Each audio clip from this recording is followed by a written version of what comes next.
welcome to this interview for the Ethnography Studio. My name is Constantine. I'm here with another rising student, Sanya, and the both of us will be interviewing Dr. Maura Finkelstein, who is currently an assistant professor of anthropology at Muhlenberg College. And her first monograph, The Archive of Lost Lively Ruination in Milan, Mumbai, was published last year by Duke University Press. And it is a wonderful book, and we're super excited to talk about it a bit more in our conversation today. And to get started, our first questions are, what is reading to you, and what are your favorite forms of reading? Oh, I love that question. Thank you so much. So I borrow this phrase from a writer named Garth Greenwell, who's a novelist and a poet and a brilliant human who teaches at the Iowa Writers Workshop, who understands himself as a promiscuous reader.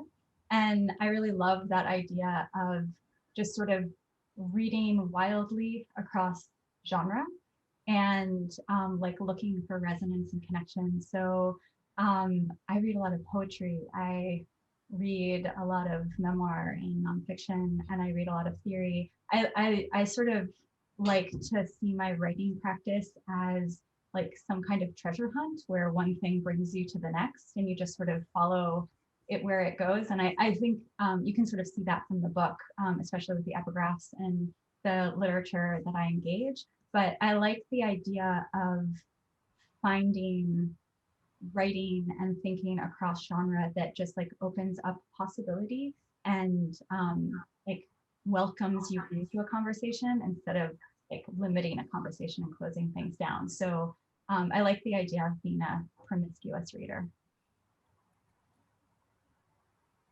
That's a beautiful answer, and I'm gonna use it to segue into our last question, actually, because I feel that we should get a little bit off script here because our last question is really about your reading practice. Sanya, sorry for going off the script. But we had planned to ask you a little bit more about this kind of wild reading across genres, um, because the way you approach other texts as sources of theory is something that struck both of us when we were reading the book. And in the introduction, you say that you pick up your analytical tools from theory, and this is a quote that I found beautiful, through the philosophy embedded in all literature. And there is an emphasis on all here that you put there. And you do follow through with this promise. And there is anthropological theory and philosophy, and then there is fiction like China Miéville's The City and the City. And we wanted to ask you to speak a little bit more about precisely what you touched upon in your answer to the previous question of how do you understand theory, how and why do you decide to incorporate non-academic literature into your analytical apparatus, and what are what kind of doors does it open for you? Also, when you're referencing speculative fiction, when you're researching, just like what are the capabilities and limitations that this kind of presents to you? Mm-hmm. Yeah, that's such a great question. So one of the things that I'm thinking a lot about right now, and this will sort of like bring me into that question, is that I'm thinking a lot about what it means to move away from expertise or like mastery or even just sort of like knowing and move instead into, and I'm borrowing this from a recent talk I heard from Renee Gladman, who's a reader or a writer that like in the book is really central to my thinking. And she was talking a lot about not knowing, and I was thinking about how in academia there's a lot of emphasis on mastery and expertise, and it's something that I don't feel like I've ever really had or experienced. And I instead like I'm really excited about the things that I don't know and the things that I miss and the things that like I have to learn how to see because I've learned how to unsee them. And that's a big part of the book. And so I've really been drawn to literature that feels like it provides an endless sort of like loop of sort of like thinking and being curious and asking questions, and doesn't expect me to ever land somewhere that feels final. And so poetry feels like a really important genre for me in terms of that, not just because I learned how to write by reading poetry, but also because I think that I probably diverge from a lot of academics, but I see all writing as art, like we're creating art in addition to creating ideas. And I get really excited about the ways in which language can open up spaces for questions. And so I feel like that if we are encountering art that resonates with us, that is not like good or bad, but that resonates with us and resonates with the questions that drive us in the world, then that is the space in which we can find theory, that we can find philosophy that's embedded in the material that we're reading. And I don't see that just in one genre. Like one of the chapters is really thinking Jose Esteban Munoz alongside Adorno. And part of that is because in my mind, those writers were really speaking to each other in certain ways. And also because I don't think I'll ever understand either of them in like any kind of intense, comprehensive way. And so I spent an entire summer trying to like figure out where I could enter into a conversation with Adorno while also being delighted by the fact that I ended that summer of reading Adorno by realizing that I don't understand Adorno. And that led me to so many more questions and so many more ways of asking questions in the world. And so if I like read a novel like China Miéville and think like, oh, that really like activates or resonates with like my curiosity in the world, then that can give me a tool to sort of access the questions that I have. And so the book in some ways is also like a chronicle of my experience of like what I was reading while I was writing it and all of the things that I encountered that sort of like opened up something in the way that I thought. And a lot of the epigraphs, I mean, some people are like, oh my God, there's so many epigraphs. Like, why are there so many epigraphs?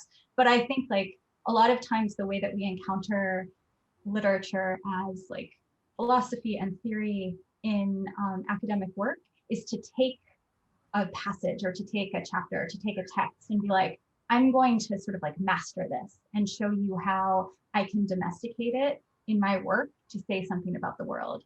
And I tried to I didn't realize this until the book was like in press that I was even doing this.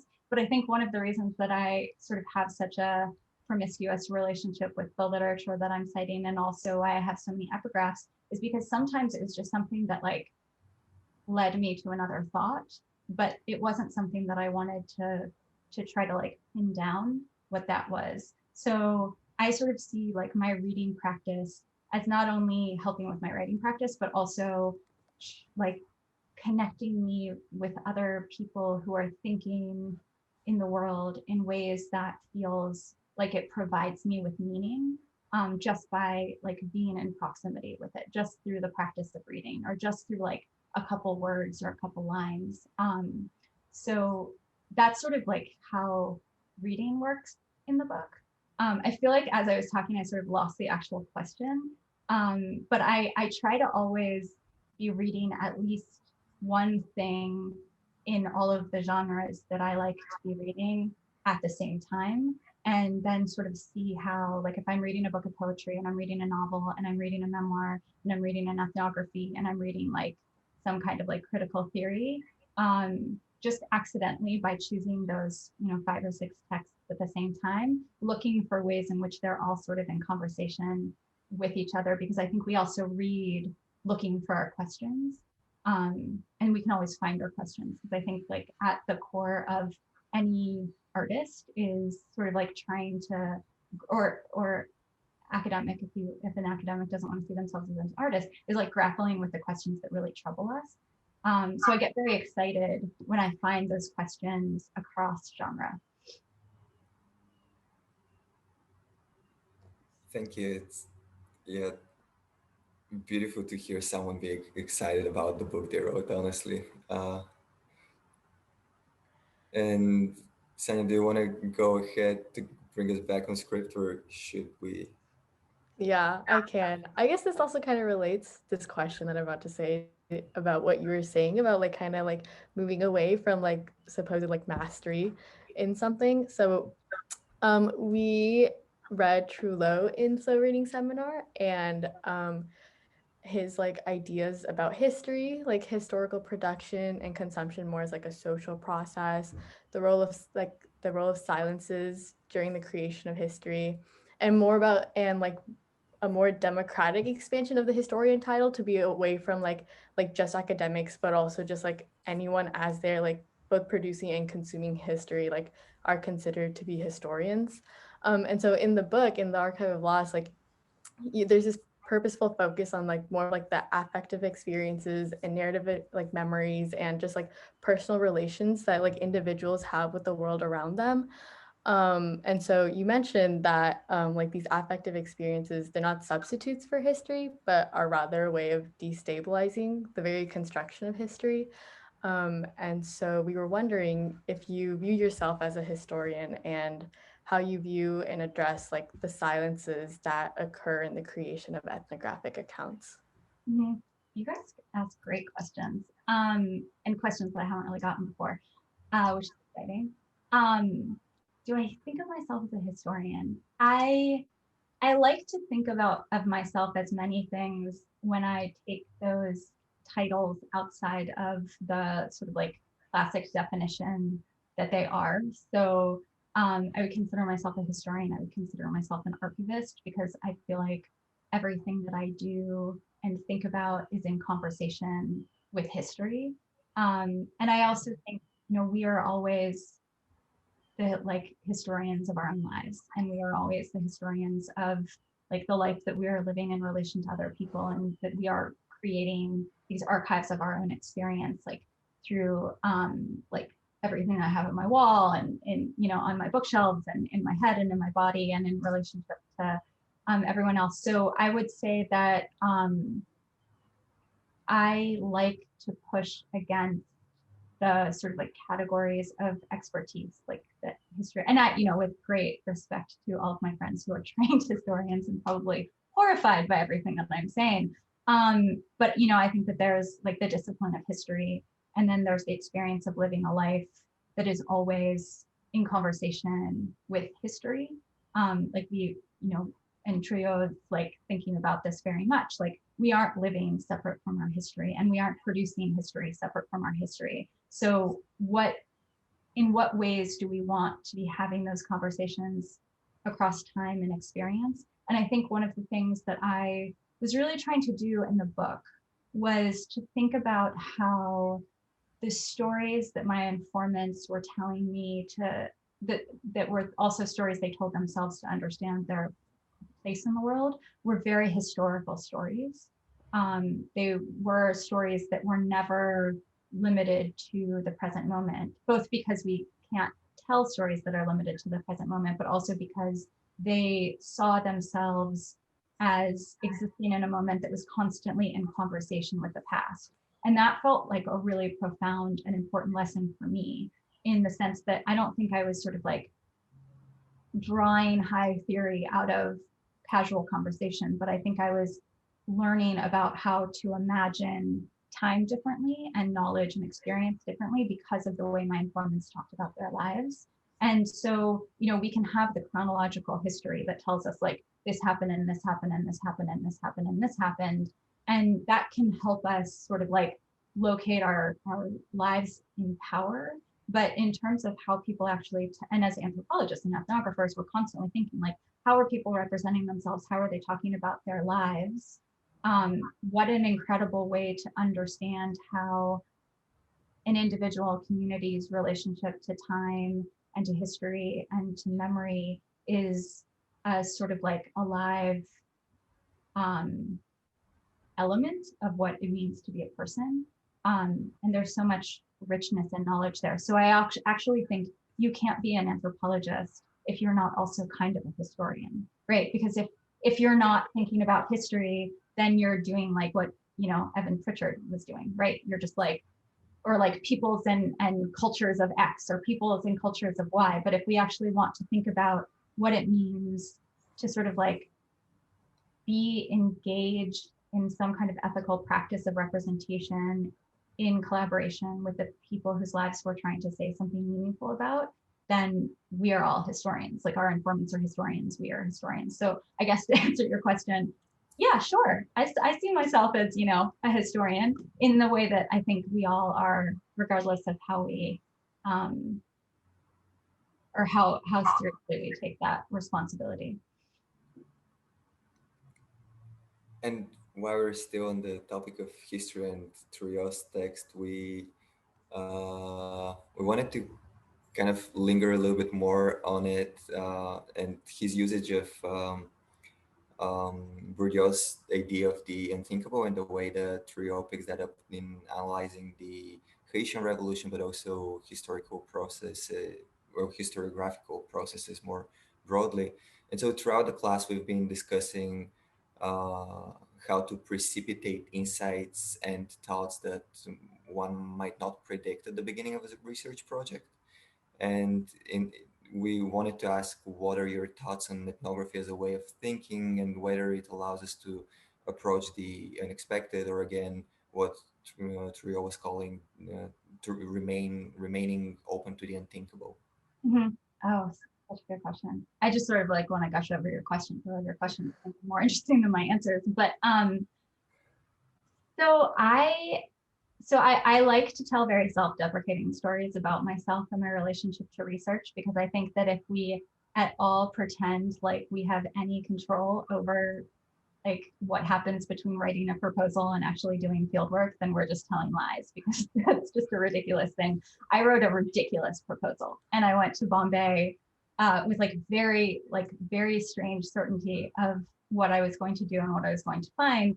And then I got there and I was like, oh, so I was wrong about literally everything. And that was such like, what a delightful thing to, I love failure. I struggle a lot to get my students to love failure as much as I do, but I think the sort of like hope, expectation, and plan for fieldwork versus like what actually happens in the field, that sort of like collision and departure is such a, like, it's one of my favorite things about ethnography and ethnographic research. But I also think that, you know, one of the things that I was sort of delighted by over the process of like being a graduate student and putting together a project and going and to do the project and then later writing the book, was that there was always some part of me that had like a sense of what I was looking for before I had the like knowledge and access and language to sort of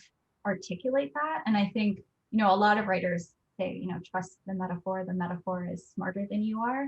And it's so true. Like, you know, the idea of like, and I tell this story a lot, but like when I was trying to think about what the book was about and what it was like really about, I was in the bathtub drinking a glass of wine, and I was like, the book's going to be called The Archive of Loss.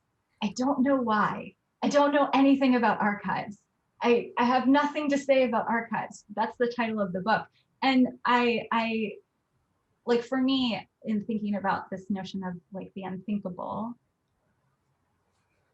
I like the idea that there's like a part of us as like writers, as thinkers, as curious people in the world who want to keep like rubbing up against these questions that drive us, that knows more than the part of us that are good students and do our homework and like show up on time and are ready to like prove to our peers and our mentors and our institutions that we're good. Like, I think that there's a part of us that are far, for many of us, that are like far more creative and engaged than that. And it's exciting to see how that comes out. Like, do we trust that? Do we trust that like there might be a part of you that sort of like knows more about like what you have to say in the world than what you've been taught to do in terms of like how to be a good student, how to be a good scholar, how to be a good academic. And I don't know if that makes sense, but I do think like if we trust those metaphors, if we trust those stories, if we trust the sort of like desire to move towards the unthinkable, the unspeakable, the unrecognizable, the non-recognizable. I think that there's like so much intelligence there that isn't always easily articulated, but that I'm really excited about. And I will say, like, it's taken me years and years and years to feel confident enough to say this, because I think we're also trained out of this. We're trained to sort of like present ourselves in certain ways, to present ourselves as knowing things, of mastering things, of being able to show up to seminar and say really like smart things about the right things, right? And in my older age, I'm like, oh, but I actually want to like show up and be like, I don't know how to talk about this. Like, I don't know if I have the right questions. Like, I don't think I understand this. I don't think I'll ever understand this. And be sort of like liberated by the excitement of that, of what it means to sort of like sit with the ability to not know things and not be able to have access to particular ways of knowing in the world that unlock other ways of knowing in the world. If that makes sense. And I'm asking you if that makes sense. It doesn't make sense. Like, it makes sense to me. Does it resonate with something in you? No, I mean, it totally does. And it also kind of brings us full circle to where the conversation started, right? With the idea of reading promiscuously and having six texts in your head at the same time, and just like being open to what connections might spark in between. So I feel that it not only makes sense, but also it has been consistently making sense throughout the conversation. Can I actually just jump in and like say one more thing about that? One of the things that I've been thinking a lot about, and I would like to think I've been thinking about this longer than it's been a conversation in the discipline in sort of like a essential kind of way, but I've been trying to think about what it means to do something that has historically been an extractive process. So like, what does it mean to be an anthropologist right now? What does it mean to do ethnography right now? And I think a lot about this for many reasons: the history of the discipline, the reckoning that we're going through right now. What does it mean for me to be a white American who went to India and wrote a book about the stories of Maharashtrian and North Indian mill workers in the city? And I think, I love the book, and I think I said what I needed to say when I needed to say it, and I'm not like, oh, I wish I could go back and change it. But one of the things that I like about being able to put stuff out in the world and then change your mind and move on is that I'm thinking a lot about what it means to be ethnographers and anthropologists representing other people's lives and other people's stories right now, and who is doing it, and what is an ethical practice, what are ethics at all. And I think one of the things that I was trying to do with the tools that I had at the time that I wrote the book and that I was doing the field work was to think about how I could not insist on a place of expertise because I didn't actually occupy a space of expertise. I occupied a space of luck and proximity and institutional support. And I can't tell you who any of the people in the book are, or what they really think about anything, or what anything truly means, but I can try to use language and other people's language, my language and other people's language, to think about what it means when there's like a really unexpected encounter and things happen. And so in some ways that is also the unthinkable, right? Like, how do we tell those stories while trying to say something true and real in the world, without also claiming any kind of sort of like linear and hierarchical expertise? And I think that that's a work in progress, but it's something that I'm thinking a lot about.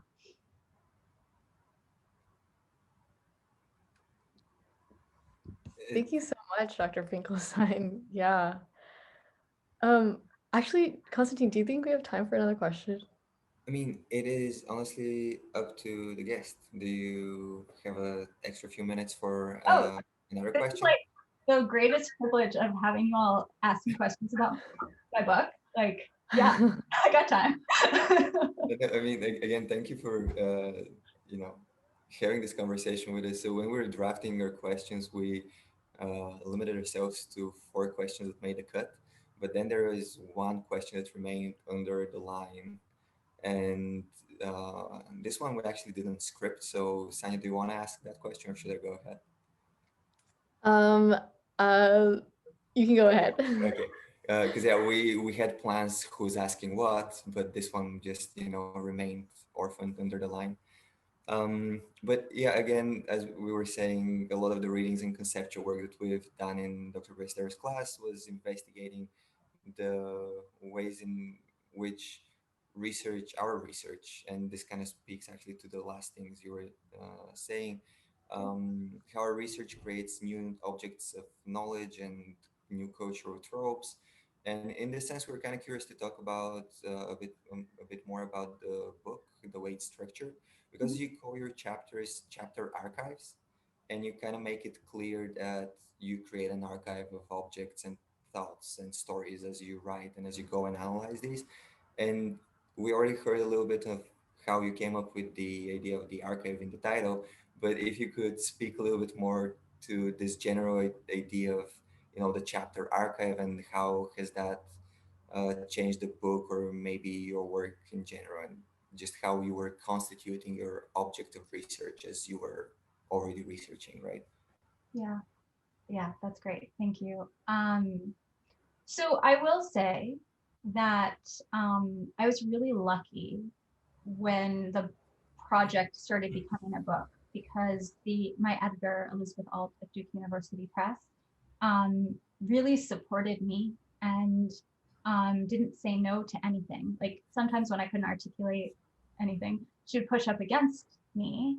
But I feel like I'm not sure, like I want to sort of acknowledge the luck and privilege of being a first time author who had an editor who just sort of like trusted me to tell the story I wanted to tell in the form that I wanted to tell it.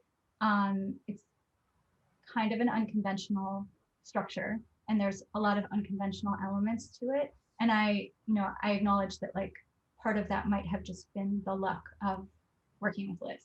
And then having her to sort of like be like, okay, there could be something here, but like you're not explaining it at all. So for me, I like thought of the title and knew that there was something there. And I had this, for folks who haven't read the book, I sort of start in the introduction telling about a story that happens quite like late in my fieldwork, actually, I think. I can't remember time.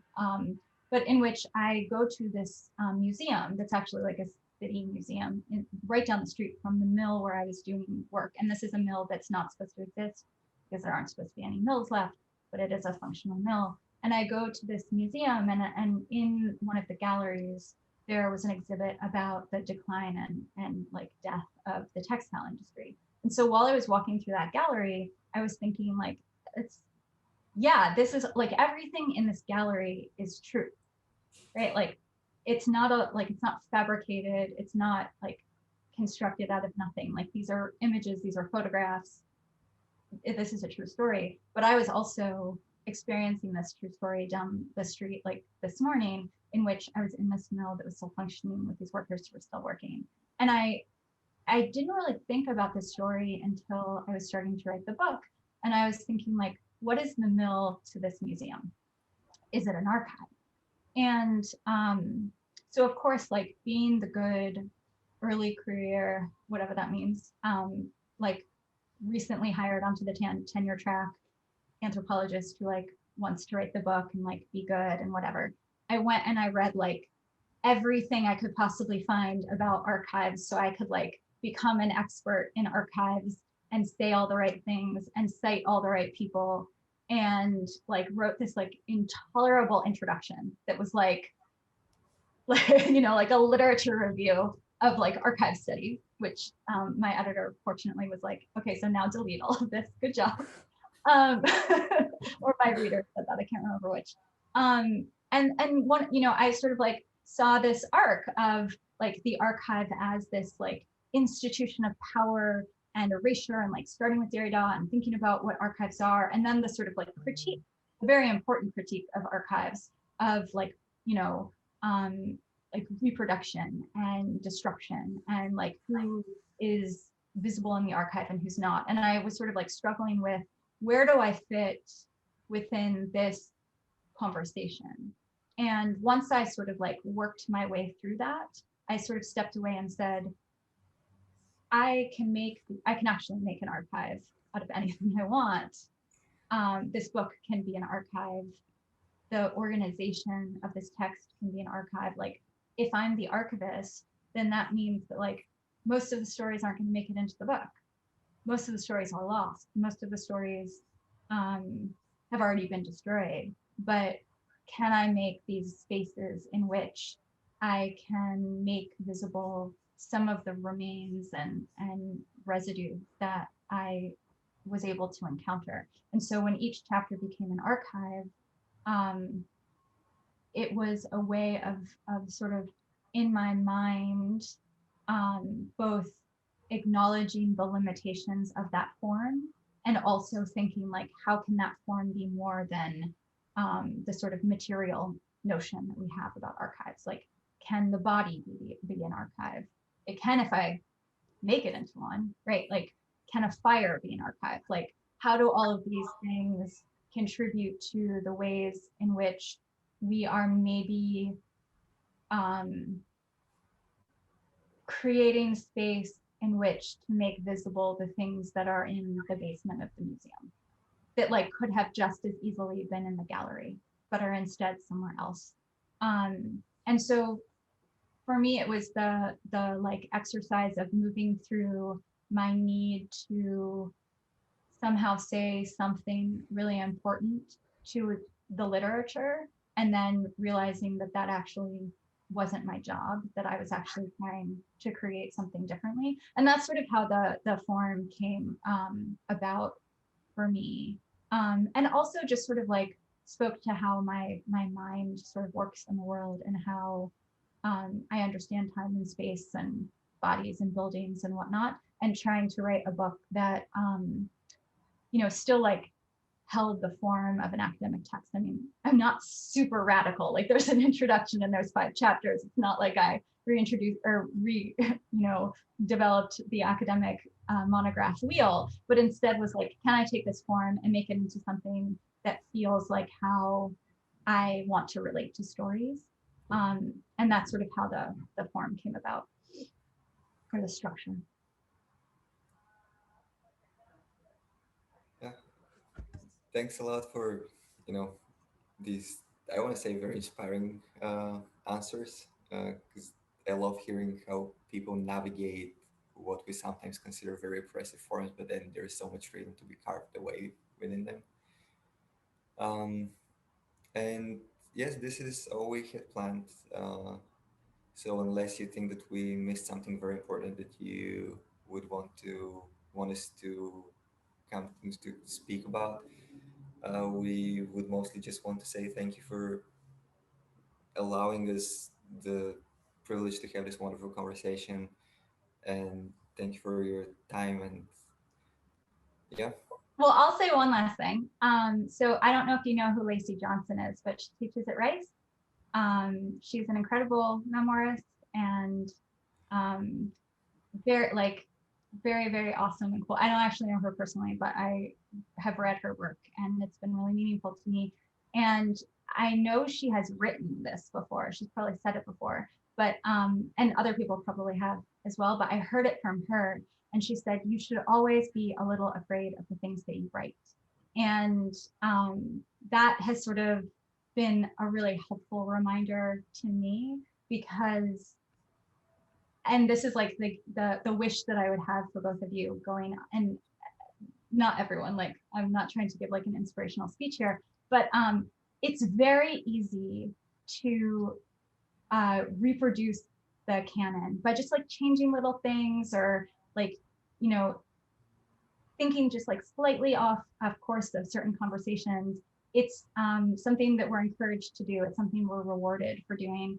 And I think for me, exciting things come from the like really scary spaces of risk, of like saying the thing that you're not supposed to say, sort of like acknowledging the thing that you're not supposed to acknowledge, of like trying to look at a conversation upside down or backwards, and of like taking that risk to say the thing you really need to say, regardless of whether it's the thing that is supported by academia or supported by your department or supported by your advisor. And it's a privilege to be able to do that. So, you know, as a grad student, it might not be something that you do in your dissertation. But if you ever have the opportunity to say the thing that you know you need to say, but that you're afraid of saying it, I hope you will do that, because that is what we need. Like from you all and from your cohort mates and your classmates, to like say and write the things that you know you need to say, but that you're a little afraid of. And I don't always get it right, but I try to think about that when I'm writing, that I want to be a little afraid of it. Because that's a like a really generative place to be. Thank you so much. Yeah. Like Constantine said, this was inspiring. I love the way you approach like ethnography in the unknown and push against what's like good, what you said. Yeah, I mean, I appreciate that. I also like am very okay with the fact that, you know, it's frustrating for a lot of readers. But we don't have to be, you know, we don't have to produce work that works for everyone. In fact, we shouldn't, right? Like, we want to be pushing these conversations. We want, like, if we're creating a good art or scholarship or whatever you want to consider your writing to be in the world, it shouldn't be easily likable, but it should be work that, like, when you find your audience, when you find your people, even if that is like a small group, that it is incredibly meaningful for them. I think like the idea of like writing the good book or like writing the good dissertation, it's understandable why people feel or want to do that. But I think like if you really want, and of course this is like all my opinion, so like I don't know what I'm talking about, but like for me, if we can put out work in the world that speaks to the people that we want to speak to, and is very troubling and frustrating and infuriating to the people that we want to trouble and frustrate and infuriate, then like we are doing the right thing. And often the latter category will be bigger. And it's just about remembering, like, who do you want to talk to? Who do you want your work to be meaningful for? Who do you want to impact? It doesn't matter how big that group is. It's about finding a way to like draw people into the conversation that you want to have. And that's like a long process that the Academy doesn't really like create structures that sort of find. But it's, for me, I keep that in mind as I work along the like path of my career, of like finding the people that I want to talk to and then talking to them or writing to them.